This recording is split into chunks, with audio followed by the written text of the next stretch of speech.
un vent d'incertitude souffle à nouveau sur la représentation politique de notre région.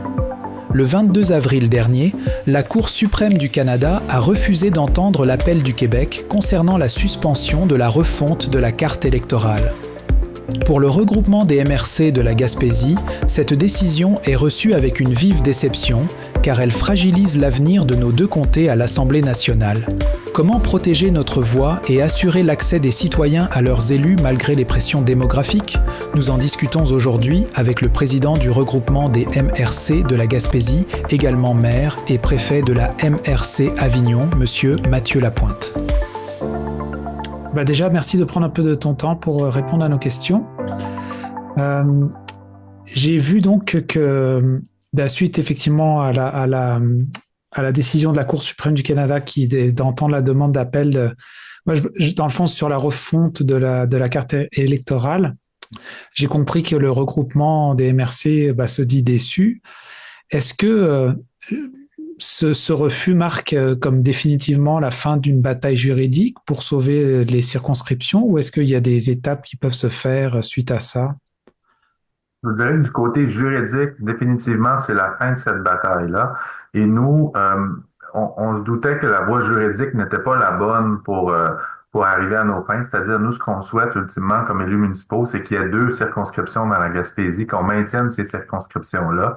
Et la voie pour y arriver, c'est la voie législative avec les parlementaires à l'Assemblée nationale. Et c'est ce qu'on souhaite depuis longtemps, que ce soit débattu à Québec et non dans les tribunaux. Donc là, les tribunaux ont dit que Québec, essentiellement, n'avait pas utilisé le bon moyen pour venir sécuriser la Gaspésie, puisque c'était ça l'objectif initial. Tout le monde était d'accord à l'unanimité pour dire on veut préserver 2 circonscriptions dans la Gaspésie. L'ensemble des parlementaires étaient d'accord. Pour ce faire, ils ont voté une loi qui suspendait le processus de révision de la carte électorale et se sont dit, on va suspendre le processus actuel, on va revoir les critères pour s'assurer qu'il ne se reproduise plus de situation où la Gaspésie perdrait ces comtés-là. Et ensuite, on aura une nouvelle carte avec ces nouveaux critères-là. Maintenant, ce que les juges ont dit, ce que la Cour suprême est venue valider, c'est que le moyen qui a été utilisé par l'Assemblée nationale, c'est-à-dire la loi qui suspendait le processus, n'était pas le bon, avait trop d'impact sur l'ensemble des circonscriptions au Québec. Et même les juges de la Cour d'appel l'avaient dit, si vous voulez protéger la Gaspésie, il y a d'autres solutions que celles que vous avez utilisées. Et là, ce qu'on demande, c'est ces autres solutions-là, justement, notamment le statut d'exception qui peut être décrété pour notre région. Et dès que le jugement est tombé la semaine dernière, quelques minutes plus tard, la première ministre est venue dire nous allons réagir par la voie législative. On déposera un projet de loi. Et ça, c'est la nouvelle que nous, on souhaitait entendre. D'accord, donc si je comprends bien, c'est comme modifier la loi, mais uniquement avec une exception qui concernerait la Gaspésie pour pas que ça touche l'ensemble du Québec, c'est bien ça? Il y a plusieurs solutions. Je connais pas le projet de loi, je connais pas ce que la première ministre souhaite faire et le ministre Roberge souhaite faire, mais assurément, nous, ce qu'on demande, c'est d'avoir un statut d'exception pour la Gaspésie et ultimement, de façon plus large, de revoir les critères pour s'assurer que dans 5 ans, dans 10 ans, dans 15 ans, on revienne pas à la même situation parce que ce qui va se produire, c'est qu'il y aura une concentration de la population dans les grands centres et les régions au Québec vont perdre leur voix à l'Assemblée nationale et on a besoin de ces voix-là. On pourrait pas avoir, si ultimement 75% de la population du Québec se retrouve à Québec et Montréal, ça voudrait dire que seulement 25% des députés représenteraient l'ensemble du territoire. Mais ça prend des députés sur le territoire partout pour entendre les gens, pour ramener les préoccupations des régions. Et c'est là-dessus qu'on souhaite que l'Assemblée nationale aussi réagisse et arrive avec des propositions. D'accord. Donc, dans le fond, c'est que le travail maintenant de la ministre, c'est de faire entendre autant aux partis d'opposition ou tous les partis, dans le fond, et les députés des grands centres comprennent cette réalité, dans le fond, de la Gaspésie, parce que j'imagine que la Gaspésie n'est pas non plus la seule à peut-être pouvoir être impactée comme ça dans le futur. Exact. Et c'est pour ça que on est confiant dans le processus, puisque dès le début, la loi, qui a été contestée, là où on a perdu là, en Cour suprême, l'objectif de cette loi-là qui avait été déposée, c'était simplement de dire on veut protéger la Gaspésie et à l'unanimité, l'ensemble des députés à Québec étaient d'accord à protéger la Gaspésie.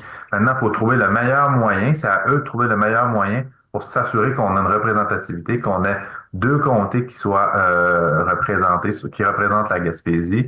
On va leur laisser leur façon de faire, mais on sait qu'il y a un mécanisme qui existe, qui est ce qui se fait aux îles, ce qui s'est déjà fait à Ungava, ce qui s'est déjà fait à Bonaventure aussi, dans le comté de Bonaventure il y a quelques années, c'est d'avoir des statuts d'exception pour la région, et ça, les parlementaires peuvent le faire. D'accord.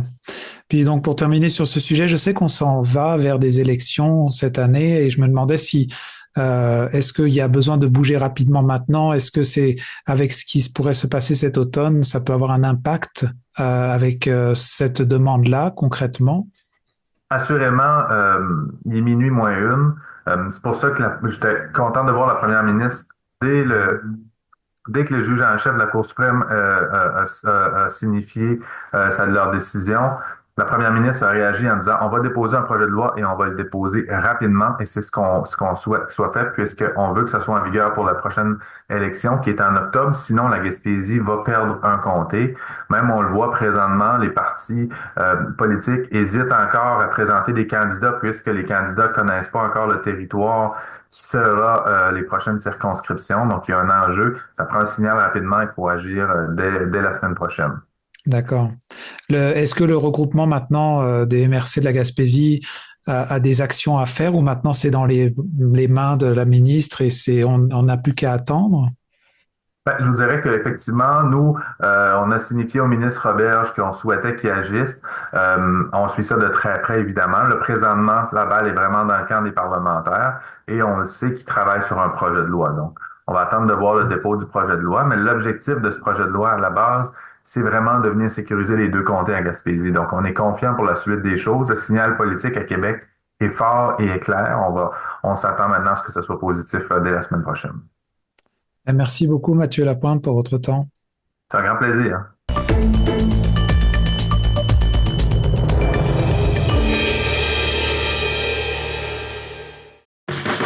La clinique d'optométrie Lémérion est fière de vous présenter cette programmation. Le soin de votre vue passe sous les yeux de la clinique d'optométrie Lémérion.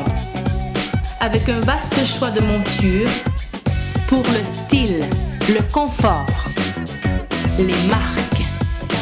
Clinique d'optométrie Lémérion. 689-5553.